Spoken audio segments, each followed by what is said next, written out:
everyone, my name is Aarti and you're watching SW News. This is our new weekly show called South Connect. In this segment, we will bring to you all the latest political developments from across the southern states. So let us begin. Let's start with Karnataka. Last week, we spoke about the attacks on Christian communities in Karnataka, and we had also discussed how the Chief Minister had promised that there would be an anti-conversion law in the state. Now, according to reports this week, a draft of the bill to be tabled in the State Assembly is ready.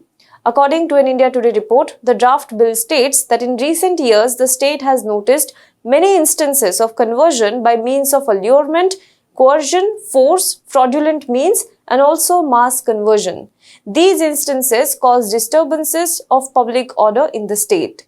To prevent such instances which cause disturbance to public order and to punish such persons indulged in such acts, at present no legislation is in existence in the state, and this bill has been brought so that there could be a law to tackle that. Here the allurement word includes offer or any temptation in form of the following. First, any gift, gratification, easy money or material benefit either in cash or kind, employment, free education in reputed schools run by any religious body, promise to marry, better lifestyle, divine displeasure or otherwise. Disturbing the freedom of practice, rituals and ceremonies or any integral part of a religion and offending religious sentiments. The bill also provides the option to file a first information report. The bill provides for a punishment of jail term of minimum 3 years, which may extend up to 5 years and 5 up to 25,000. In case of a minor, woman or a person belonging to a scheduled caste or scheduled tribes being targeted, the bill provides for imprisonment of minimum 3 years, which may extend to 10 years and fine of up to 50,000. When it comes to mass conversion, the jail term remains the same as the others, but the fine amount is increased to 1 lakh rupees. The bill also provides that a court of law shall also grant appropriate compensation payable by the accused to the victim, which may extend to a maximum of 5 lakh rupees. The bill is called the Karnataka Protection of Right to Freedom of Religion Bill, and it is likely to be approved by the state cabinet when it meets on Monday. Meanwhile, senior Congress leader Siddaramaiah accused the ruling BJP in Karnataka of trying to divert the attention of the people from real issues by bringing up emotive ones like love jihad, anti-conversion, etc. Now let us move to the second news from the state of Karnataka itself. Karnataka Assembly this week witnessed shameful comment from lawmakers about something as sensitive as rape. The outrageous comment was made during a discussion on farmers' issue when Speaker Vishweshwar Hegde Kageri questioned how the session can be conducted if time was allotted to everyone. He said, and I quote, "Whatever you decide, I will say yes. What I am thinking is that let us enjoy the situation. I can't control or regulate the system. My concern is about the business of the house. It has also to be covered," he said. To this, the Congress MLA said, "There is a saying that when rape is inevitable, lie down and enjoy it. That is exactly the position which you are in." Now, this is what he said, and some other MLAs, along with the speaker, laughed at this. Shockingly, others in the state assembly also laughed in response, but the comment was later met with huge criticism.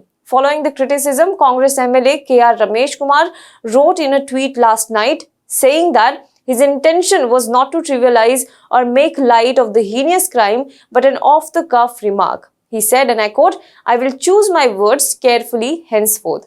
Now, the remark was condemned by both the sides, that is the Congress and the BJP. Congress top leaders condemned their own party colleague for the crass statement. However, BJP was questioned why the top leadership of the party did not condemn their own party colleague, who is the Speaker of the House, and was also seen laughing at the comment. Let us move towards the next state, that is the state of Kerala. In a progressive step towards equality, a government school in Kerala's Balussery has adopted gender-neutral uniform. In a first, the 200 girl students in its class 11th wore gender-neutral uniform consisting trousers and shirt to the school. The school in Balussery, which incidentally is a girls-only school till class 10th, became the first government higher secondary school in Kerala to introduce the same uniform for its students across genders. The girl students in the school said that they felt much more comfortable in the new uniform. On the other hand, Principal R. Indu said it was the girls who are now in class 12th who first demanded that they should be allowed to wear the same uniform as the boys last year. This was discussed at the parent-teacher meeting, and then opinion was sought which was in favor of the girl students. Only 1 or 2 parents objected to the proposal, but even their girl children are now coming in shirt and trouser. This is what the principal said. However, several Muslim organizations marched in protest to the school, alleging that the gender-neutral uniform was adopted without proper consultations among the parents. The protest was led by Sunni Students Federation, which is affiliated with the Sunni faction that is led by Abu Bakr Musliar. Let us now talk about second news from Kerala. That is 90-year-old E. Sridharan, popularly known as Metro Man, has said that he is no longer interested in active politics. Now, this comes months after he had contested in Kerala's assembly elections from the Palakkad constituency on a BJP ticket, but he had lost. The party failed to win even one seat in the state. While announcing his decision, he said, and I quote, "I won't be active in politics. That time has passed. I haven't given up politics, but I am no longer interested in running around. I am at an advanced age of 90. This is what he told the media.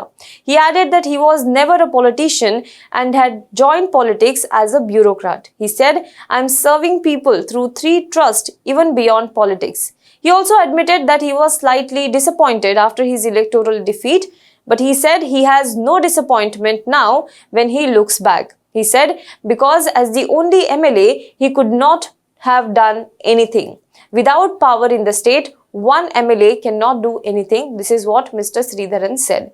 He lost to Congress's sitting MLA Shafi Parambali from the Palakkad constituency. Incidentally, the BJP had also announced him to be its chief ministerial candidate. Now let us move towards Tamil Nadu. The Tamil Nadu government today declared Tamil Thai Vazhthu song as the state anthem, stating that it would be sung at all public events in educational institutes and government offices. The anthem would be sung at the beginning of all public functions being organized in schools, colleges, universities, government offices, etc. This is what the order said. Except for the differently abled, everybody will have to stand when it is played or being sung, the Tamil Nadu government said. Chief Minister M.K. Stalin said that a government order to this effect has been already issued, mandating that all barring the differently abled persons should remain standing when the 55-second long song is sung. The song Tamil Thai Vazhthu is an invocation sung in praise of Mother Tamil language. The government directive comes after Madras High Court's recent observation in a different case that the song, which has now been made into an anthem, is only a prayer song. The court had said that there was no executive order requiring the attendees at public events to stand during the song. In its ruling, the court said that Tamil Thai Vazhthu is not a national anthem and hence there was no need for everyone to remain in standing posture when it is rendered. Let us now talk about Andhra Pradesh.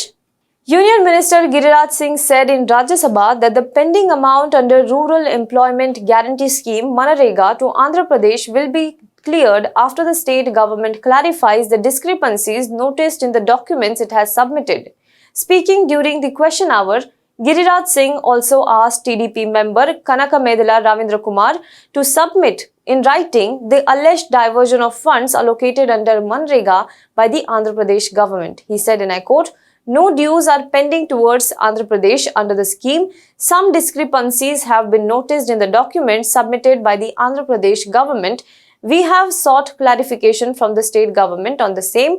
This is what Rural Development Minister Singh said in the upper house of the parliament.